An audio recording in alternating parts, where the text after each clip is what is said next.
गुजरात के स्वास्थ्य मंत्री ऋषिकेश पटेल ने कल प्रधानमंत्री मोदी के जन्मदिन से पहले आयोजित रक्तदान शिविर का उद्घाटन किया है।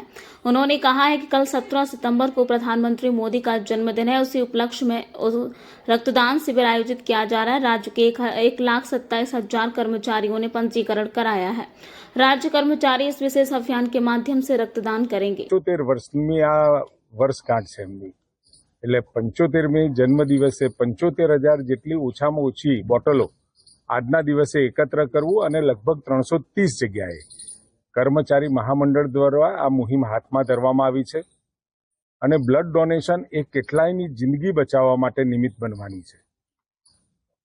આપણા ત્યાં blood banks, private blood banks, blood collection centre, આ દરેક જગ્યાએ બ્લડની આપૂર્તિ માટેની આ એક ખૂબ મોટી મુહિમ આજે આખા રાજ્યમાં યોજાવા જઈ રહી છે। કર્મચારી મહામંડળ તથા બીજા અન્ય પણ એનજીઓઝ, ભારતીય જનતા પાર્ટી અને કેટલા સેવાભાવી લોકોએ પણ આ યજ્ઞ આદર્યો છે।